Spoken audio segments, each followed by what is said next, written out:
إن الله وملائكته يصلون على النبي يا أيها الذين آمنوا صلوا عليه وسلموا تسليما.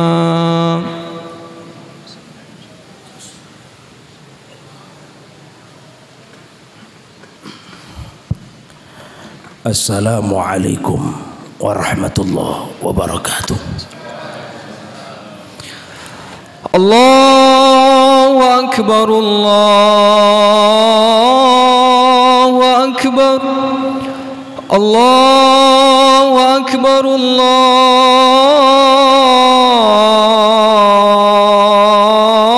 الله أكبر أشهد أن لا إله إلا الله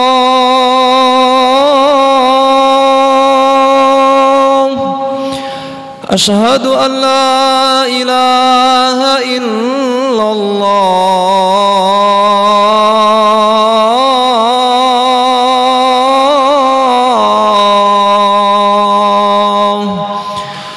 أشهد أن محمدا رسول الله أشهد أن محمد رسول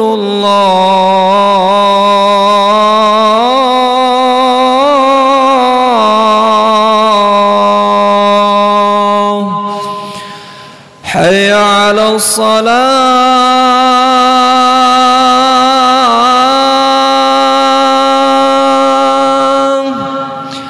حي على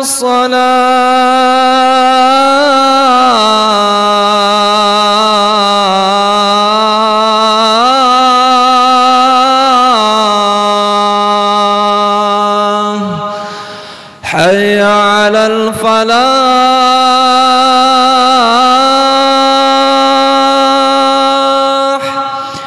حي على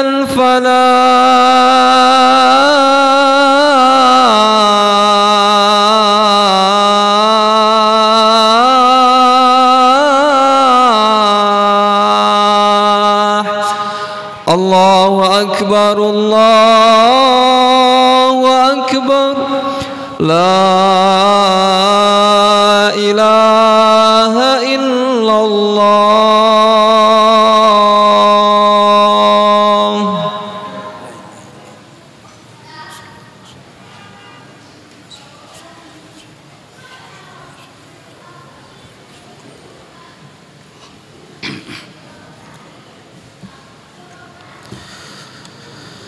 Alhamdulillah, alhamdulillahi jalla wa ala. Ya ayyuhalladzina amanu la takunu kalladzina azaw Musa fabara'ahu Allahu mimma qalu wa kana 'inda Allahi wajiha. Qad ja'akum basairu min rabbikum faman absara falinafsihi wa man 'amiya fa'alayha wa ma ana 'alaykum bihafiz. Ya Jamil ya badi'a samawati wal ardi ya zal jalali wal ikram jammilna bil fasahati wal balaghati wal mantiqah wal bara'ah wahlul 'uqdatan min alsinati yafqahu qawli bi riqqati ra'fati riqqah thumma talinu juluduhum wa shu'uruhum wa qulubuhum wa absarahum wa afqarahum ila zikrillahi wa ziril bay'. وقال تعالى أيضا اتقوا الله حق تقاته ولا تموتن إلا وأنتم مسلمون. أوصيكم وإياي نفسي بتقوى الله فقد فاز المتقون. فصل وسلم تسليما كثيرا. اللهم صل على سيدنا محمد وعلى آل سيدنا محمد وعن كل الصحابة رسول الله أجمعين. أما بعد، معاصر المسلمين وزمرة الموحدين أعزكم الله. bersyukur kepada Allah dengan ungkapan alhamdulillahi rabbil alamin, bersalawat kepada baginda Nabi Muhammad sallallahu alaihi wasallam. Mudah-mudahan kita semua layak dan pantas untuk mendapatkan pertolongan daripada baginda Nabi Muhammad sallallahu alaihi wasallam. Berbicara tentang baginda Nabi Muhammad, tentu pada bulan ini masih berada pada bulan di mana hari lahirnya baginda Nabi Muhammad sallallahu alaihi wasallam. Itulah yang disebut dengan Maulidur Rasul. Apa arti maulid?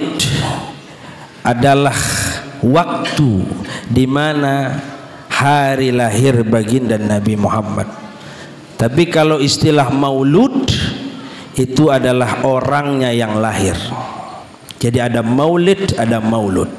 Kalau maulid waktunya, tapi kalau maulud adalah orangnya yang lahir.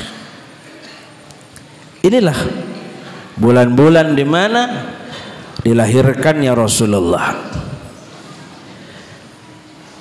Apa yang mesti kita lakukan?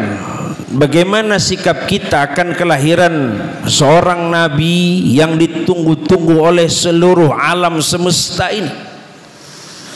Karena pada waktu belum ada Rasul, belum dilahirkannya Rasulullah, Ka'bah yang hari ini kita jadikan pusat tempat kita berkiblat,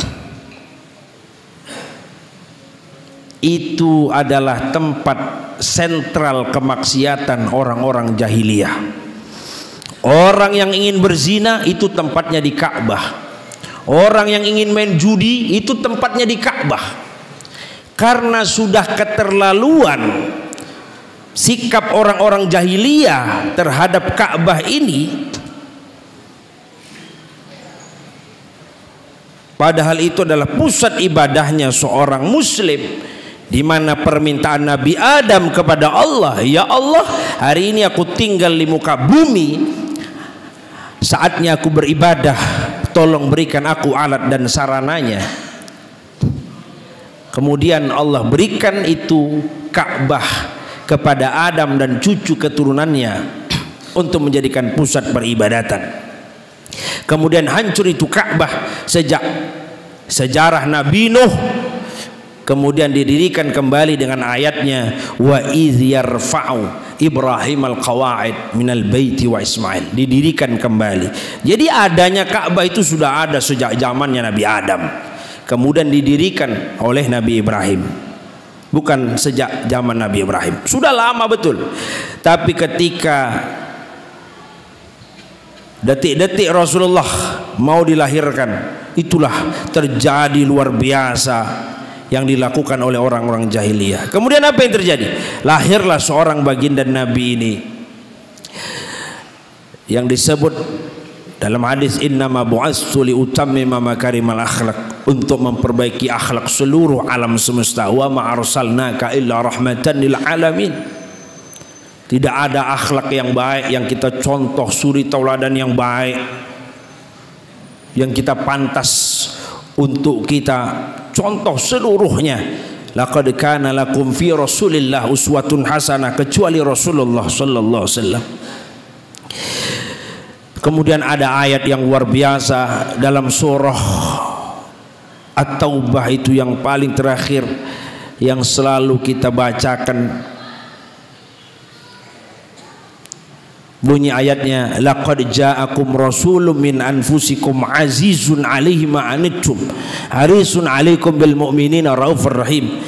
Dalam riwayat kata Rasulullah, siapa yang membacakan dua ayat ini di surah At-Taubah ini 7 kali di pagi hari dan 7 kali di sore hari, maka dijamin dia tidak akan pernah merasakan kesulitan, kesusahan selama dia hidup di dunia. Dia akan termasuk orang yang paling bahagia dunia dan akhirat.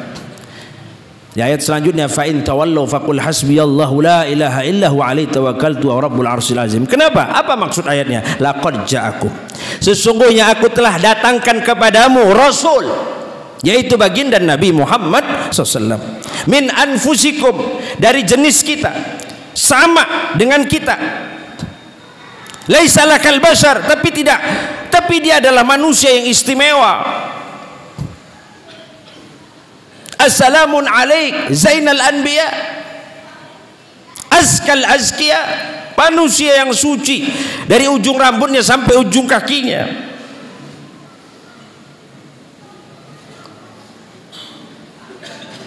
Apa yang istimewa dari Rasulullah?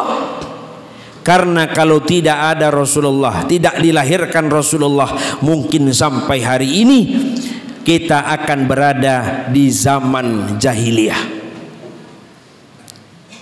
Berkat Rasulullah lah semua ini berubah menjadi zaman yang terang benderang, di mana semua manusia berharkat dan bermartabat, di mana waktu itu perempuan seenaknya saja untuk disetubuhi, tapi dengan adanya Rasulullah diselamatkan semuanya. Ma'anittum, di ayat selanjutnya, min anfusikum azizun alaihi ma'anittum. Apa kata Rasulullah? Sesungguhnya kalau kalian susah, aku juga ikut susah. Aku merasakan sulit, kata Rasulullah. Tapi bagaimanapun caranya aku akan berdoa, berusaha meminta kepada Allah agar seluruh umatku tidak merasakan kesulitan seperti apa yang aku rasakan di awal-awal aku berdakwah. Bagaimana awal Rasulullah berdakwah? Baru dari satu orang yang muslim, berdua, bertiga, berempat, sampai hari ini yang beragama Islam jutaan bahkan triliun. Kalau Rasulullah adalah seorang tokoh yang tidak berpengaruh, mungkin hari ini orang yang masuk Islam akan berkurang, justru banyak orang yang keluar dari Islam. Tapi buktinya 1400 tahun Rasulullah sudah tidak ada, tapi yang terjadi umat Islam terus bertambah, terus bertambah. Maka inti daripada khutbah ini, siapa orang yang selamat dari celaka dan rugi dunia dan akhirat? Tentu Allah berfirman dalam surah Fussilat ayat yang ke-6, qul innama ana basyarum mislukum yuha ilayya annama ilahukum ilahu wahid fastaqimu ilaihi wastaghfiruh wa wailul lil musyrikin. Supaya kita selamat, tidak menjadi orang yang celaka dan rugi. Di antara orang yang rugi itu adalah mereka wa wailul lil musyrikin, mereka yang musyrik. Siapa mereka? Mereka yang senantiasa tidak percaya akan dakwahnya Nabi, dan mereka melawan, menentang akan sebaran dakwah Nabi Muhammad sallallahu alaihi wasallam.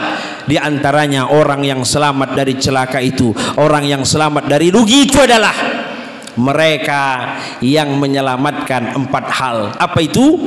Mereka mesti mencontoh daripada bagaimana Rasulullah menggunakan akal fikirannya. Contohlah bagaimana Rasulullah berfikir.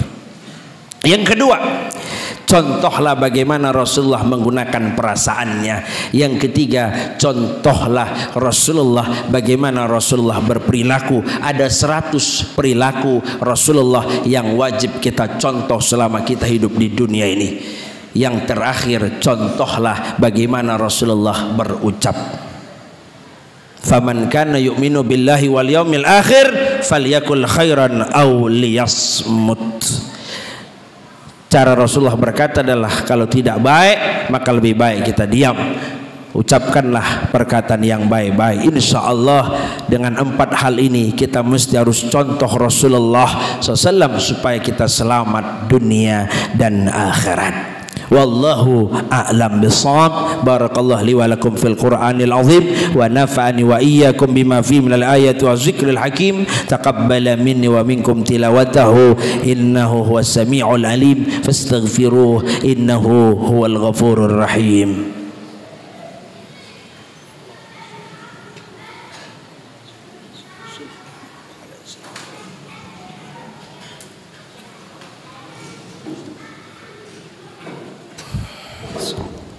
Alhamdulillah. Alhamdulillah allamahul bayan, allamal insana ma lam ya'lam. Wassalatu wassalamu ala sayyidinal anam, sayyidil insi wal jan wa ala alihi wa sahbihi masabilul gharar waz zulam. Asyhadu an la ilaha illallah qailu zalla dzikrah qala zalla wa ala ya ayyuhalladzina amanu taqullaha wal tanzur nafsum ma qaddamat lighad.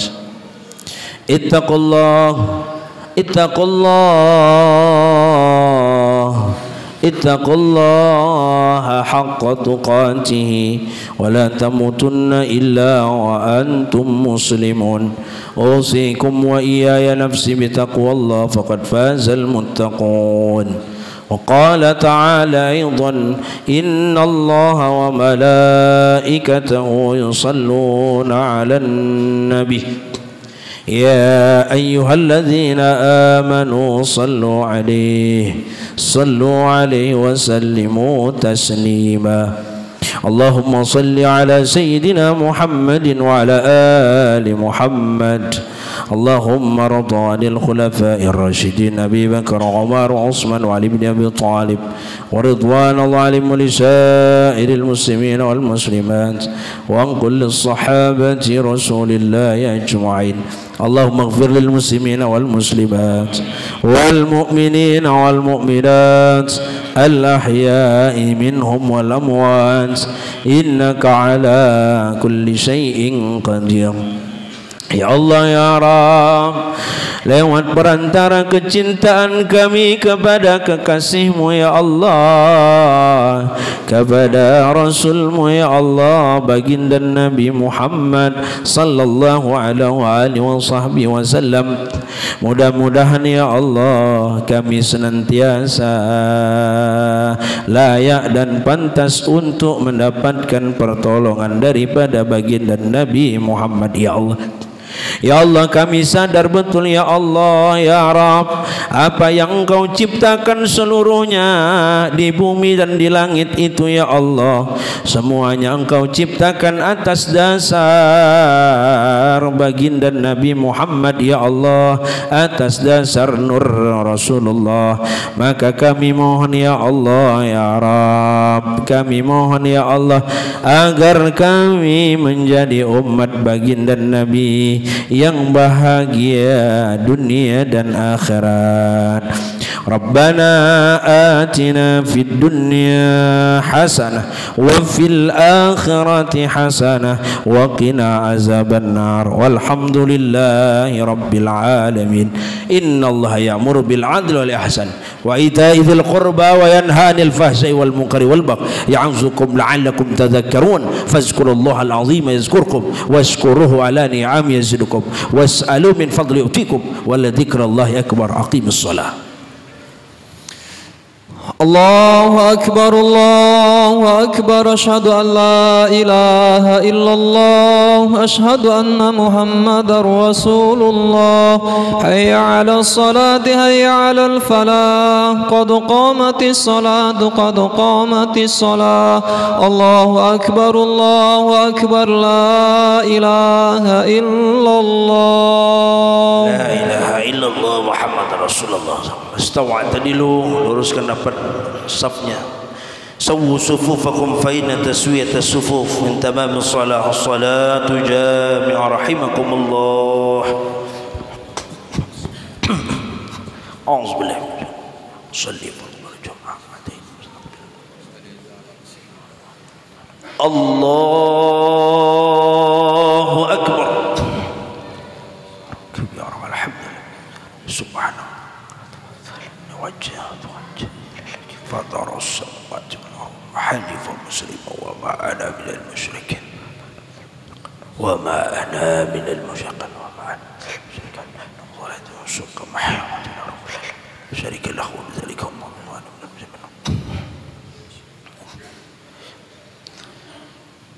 بسم الله الرحمن الرحيم الحمد لله رب العالمين الرحمن الرحيم مالك يوم الدين إياك نعبد وإياك نستعين اهدنا الصراط المستقيم صراط الذين أنعمت عليهم غير المغضوب عليهم ولا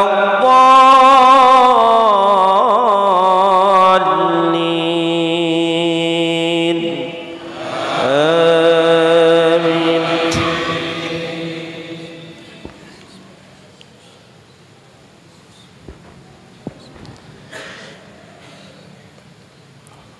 يا أيها الناس اعبدوا ربكم الذي خلقكم والذين من قبلكم لعلكم تتقون الذي جعل لكم الأرض فراشا والسماء بناء وأنزل من السماء ماء فأخرج به من الثمرات رزقا لكم فلا تجعلوا لله أندادا وأنتم تعلمون وإن كنتم في ريب مما نزلنا على عبدنا فأتوا بسورة من مثله وادعوا شهداءكم من دون الله إن كنتم صادقين فإن لم تفعلوا ولا تفعلوا فاتقوا النار التي وقودها الناس والحجارة أعدت للكافرين. الله أكبر.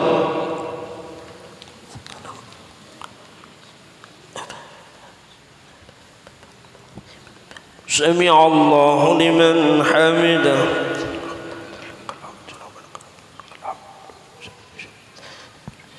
الله أكبر.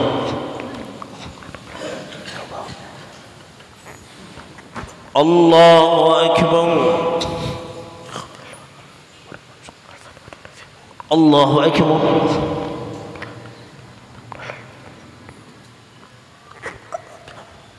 الله أكبر.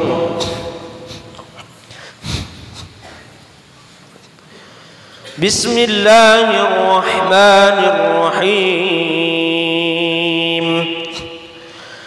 الحمد لله رب العالمين الرحمن الرحيم مالك يوم الدين إياك نعبد وإياك نستعين اهدنا الصراط المستقيم صراط الذين أنعمت عليهم غير المغضوب عليهم ولا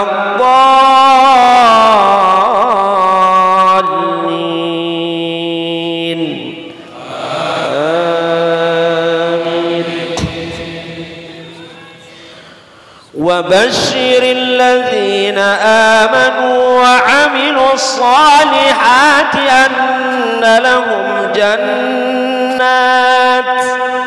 أن لهم جنات تجري من تحتها الأنهار كلما رزقوا منها من ثمرة رزقا قالوا هذا الذي رزقنا من قبل وأتوا به متشابها ولهم فيها أزواج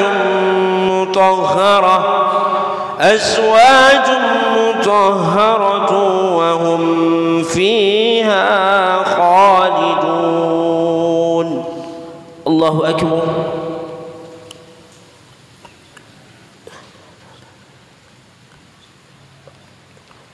سمع الله لمن حمده.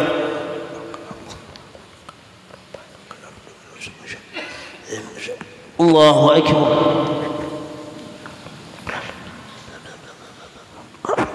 الله أكبر. الله أكبر.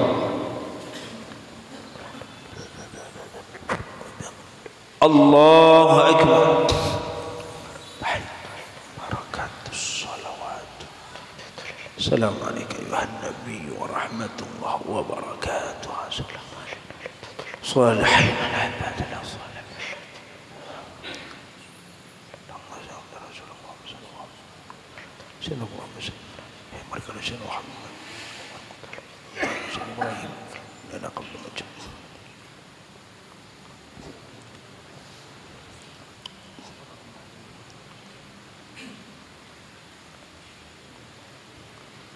السلام عليكم ورحمة الله. السلام عليكم ورحمة الله. استغفر الله العظيم استغفر الله العظيم استغفر الله العظيم الذي لا إله إلا هو الحي القيوم وأتوب إليه. الفاتحة. أعوذ بالله من الشيطان الرجيم. بسم الله الرحمن الرحيم. الحمد لله رب العالمين الرحمن الرحيم مالك يوم الدين. إياك نعبد وإياك نستعين اهدنا الصراط المستقيم صراط الذين أنعمت عليهم غير المغضوب عليهم ولا الضالين آمين. لا إله إلا الله والله أكبر. بسم الله الرحمن الرحيم.